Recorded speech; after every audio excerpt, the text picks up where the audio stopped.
जय बद्री विशाल। सज्जनों, आज व्यास पूर्णिमा है, यानी गुरु पूर्णिमा। आप सबको गुरु पूर्णिमा की हार्दिक बधाई, शुभकामनाएं। हम व्यास आश्रम की ओर जा रहे हैं बद्रीनाथ से, और लगभग 3 किलोमीटर की दूरी पर उत्तर की ओर ये माणा गांव है। शास्त्रों ने से मणिभद्रपुर का है, और इसी माणा गांव में भगवान वेदव्यास विराजमान रहते थे। ऐसा मन में आया कि आज गुरु पूर्णिमा में व्यास जी के दर्शन हो जाएं, और वेदव्यास जी ने कृपा की, भगवान बद्रीनाथ जी ने कृपा की। बारिश के मौसम में सुंदर धूप लगी है, और अब मैं व्यास जी के दर्शन के लिए जा रहा हूँ। आइए, आपको भी भगवान वेदव्यास जी की गुफा तक ले जाया जाएगा।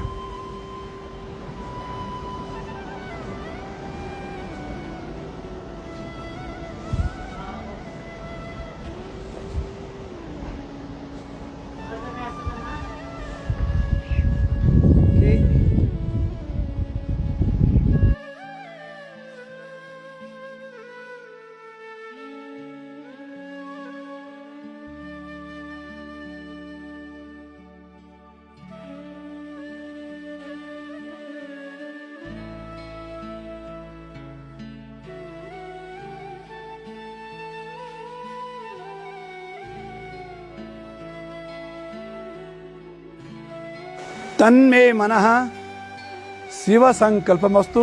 बड़े सुंदर शब्द, कल्याण की कामना की गई है। और हम पहुँचे गणेश गुफा, जो यहाँ का विशेष स्थान है। मेरे साथ आदरणीय पीताम्बर दत्त मोलफा जी इस गांव के प्रमुख हैं, और मेरे साथ साथ कदम पर कदम मिलकर चल रहे हैं। और अब गणेश जी, जिन्होंने पुराण लेखन में भगवान वेदव्यास जी का और पूरा का पूरा साथ दिया, ऐसे ग्रंथ लिख दिए कि व्याच्छो सिस्टम जगत सर्वम, उनकी लेखनी ही और भगवान वेदव्यास जी की वाणी ही सारा का सारा साहित्य है, सारा का सारा ज्योतिष है, और भारत का सर्वस्व है। हम उस दिव्य स्थान में पहुंच रहे हैं जहाँ गणेश जी विराजमान है, जहाँ भगवान शंकर उनके पिता विराजमान है। गणेश गुफा, माणा गांव, बद्रीनाथ धाम।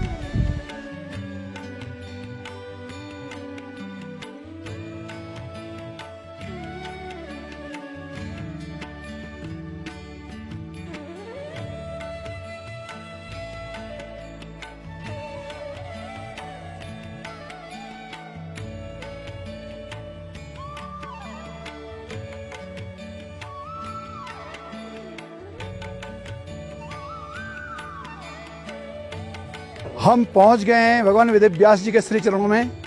सत्यम परम धीमहि, सुंदर शब्द मंदिर के ऊपर लिखा है, और यही सत्य की खोज के लिए भारतवर्ष के ऋषि मुनि महात्मा इन कंदराओं में आते रहे, और भगवान वेदव्यास इसी कंदरा में विराजमान। आज भी इनका श्री विग्रह। कुछ वार्ता व्यास जी से करेंगे। आइए व्यास जी के दर्शन करते हैं। कृष्ण द्वैपायन भगवान वेदव्यास जी। वेदव्यास भगवान की जय। हम पहुंचे उस दिव्य गुफा में जिसके लिए हम प्रभात से प्रयत्न कर रहे थे। भगवान वेदव्यास जी विराजमान, इनके अर्चक पुजारी आदरणीय हरिश्चंद्र जी कोठियाल यहाँ पे विराजमान।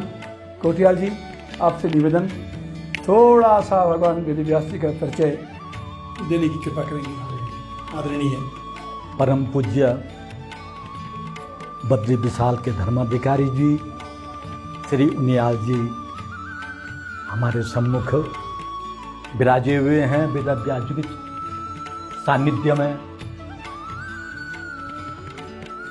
इस क्षेत्र के विषय में तो आप लोग परिपूर्ण भांति से जानते हैं। तो वेदव्यास जी ने इस गुफा में बैठ करके सबसे पहले तो वेदः त्रिविधः, वेद एक ही था, आपने उसको 3 भागों में बांट डाला, इसलिए आपका नाम पड़ा वेद। और आप जन्म होते ही विशाल हो गए थे, बड़े हो गए थे। आपने ग्रंथों का विस्तार किया, इसलिए आपका नाम पड़ा व्यास। काला स्वरूप होने के कारण आपका नाम पड़ा कृष्ण। और बेतवा और जमुना के द्वीप में आपका जन्म हुआ, इसलिए आपका नाम पड़ा द्वैपायन। तो आपका पूरा नाम श्री कृष्ण द्वैपायन वेदव्यास। वेद को तो आपने तो 4 भागों में तो बांट डाला, परंतु स्त्री सुबंधु नाम त्रैनो श्रुति गोचरा। त्रैनो श्रुति, श्रुति माने वेद। तो किसी किसी के लिए वेद पढ़ने का अधिकार नहीं है। तो जिनको वेद पढ़ने का अधिकार नहीं, उनका कल्याण कैसे हो? कौन एक ऐसा ग्रंथ होगा जिसमें वेदों का भी रहस्य हो, पुराणों का भी रहस्य हो, शास्त्रों का भी रहस्य हो, जिसका ज्ञानोपार्जन करने से सबका कल्याण हो जाए? तो ब्रह्मा जी ने कहा कि वेदव्यास, भाई ऐसा ग्रंथ तो केवल महाभारत है, जिसमें सब कुछ है। जो कहीं नहीं है वो महाभारत में है। वेदव्यास जी ने कहा कि महाभारत में तो 1 लाख श्लोक है, कलयुग आने वाला है, द्वापर का अंतिम समय इतने जल्दी कौन लिखेगा? तो ब्रह्मा जी ने कहा कि आप गणेश जी का हवन कीजिए। तब वेदव्यास जी ने गणेश जी का हवन किया कि ददौ संस्मारे रंभ व्यासो सत्यवती सुदाओ इसमें मात्रो गणेशानो भक्ति चिंतित पूरक। वेदव्यास जी ने गणेश जी की स्तुति की। गणेश जी आए, गणेश जी ने कहा कि अहम प्रीतोस्मि, मैं स्वीकार करता हूं, परंतु एक शर्त पे। श्रुत्वैव तत्प्राह विघ्नेषु यदि मे लेखनी क्षणम लिखते नावतिष्ठे तो तदा श्याम लेखको हम। कि लिखते नावतिष्ठे, कि लिखते वक्त मेरी लेखनी रुकनी नहीं चाहिए, इस शर्त पे लिखना तो मैं लिखूंगा। तो वेदव्यास जी ने कहा कि मेरी भी शर्त रहेगी सिद्धि बुद्धि के दाता। अरे यस्मिन अश्लोके अहम वक्तव्य, मैं भी जिस अश्लोक को कहूंगा आप भी सोच और समझ के लिखना। तो यहां से वेदव्यास जी महाभारत बोले और नीचे गणेश गुफा में गणेश जी लिखे। इनके लिए दूर नहीं होता सज्जनों, ये तो विष्णु के अवतारी हैं। सुखदेव जी के पिताजी का नाम था वेदव्यास। वेदव्यास जी के पिता का नाम था पाराशर। पाराशर जी के पिता का नाम था शक्ति, और शक्ति के पिता का नाम था वशिष्ठ, और वशिष्ठ के पिता का नाम था ब्रह्मा। व्यासम वशिष्ठन अवतारम शक्ति पौत्र मंगलमसम पराशरात्मजम वंदे सुगतातम तपोनिधि। इतिहास पुराण की रचना की, वेदों का विभाजन किया, धर्म का निरूपण किया। अरे महाभारत जैसे महान ग्रंथ की रचना की, पर जब तक आपने इवत भागवतम रसमालयम मोरो रसिका भुवे बाबुका, जब तक आपने भक्तों को भागवत रूपी रस का पान नहीं दिया, जब तक आपने श्री कृष्ण के गुणानुवादों का वर्णन नहीं किया, जब तक आपने सदगति मुक्ति का मार्ग नहीं बताया वेदव्यास, तब तक आपका यह चित्त जो शांत नहीं हो। अंत में वेदव्यास जी ने इसी पुण्य धाम पे बैठ करके, इस नरनार पहाड़ के मध्य में सरस्वती के किनारे सम्यप्रास तीर्थ के सानिध्य में बैठ करके, और इस गुफा के अंदर अंत में श्रीमद् भागवत महापुराण की रचना की, जिस गुफा के सानिध्य में आप लोग विराजे हुए हैं। बोल बद्री विशाल भगवान की जय।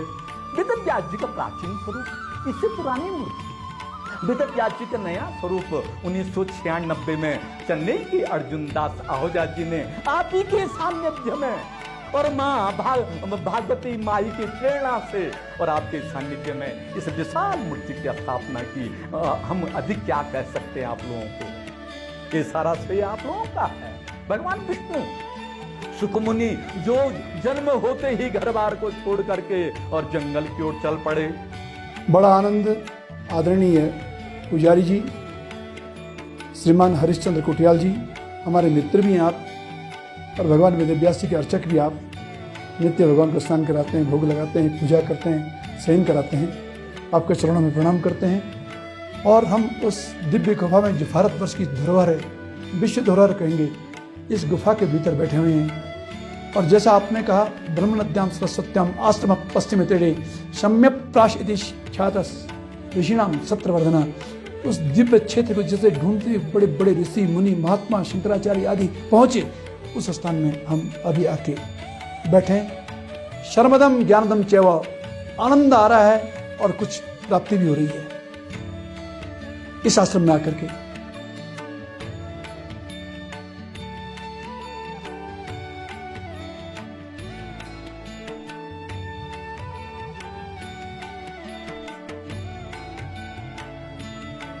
सज्जनों, हम पहुंचे मां सरस्वती के श्री चरणों में।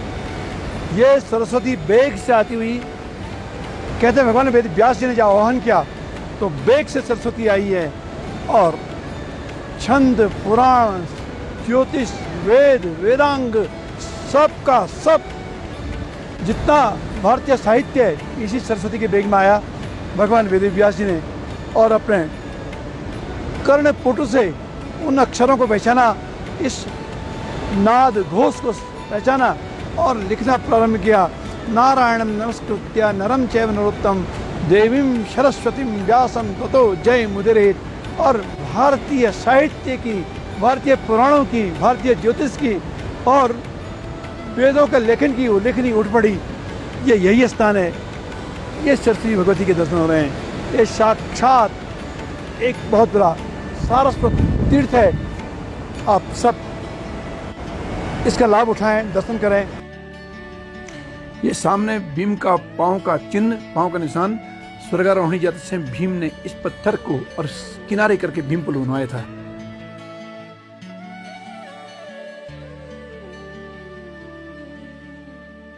हम माणा ग्राम में और घंटाकर्ण जी के मंदिर में हैं। बस आज की यात्रा अर्थात व्यास गुफा, गणेश गुफा, सरस्वती, माणा ग्राम दर्शन और अंत में माणा के देवता घंटाकर्ण जी को प्रणाम करते हैं। ओम घंटाकर्णो महावीर सर्वव्याधि विनाशक विस्फोटक भय प्राप्ते रक्ष रक्ष महाबला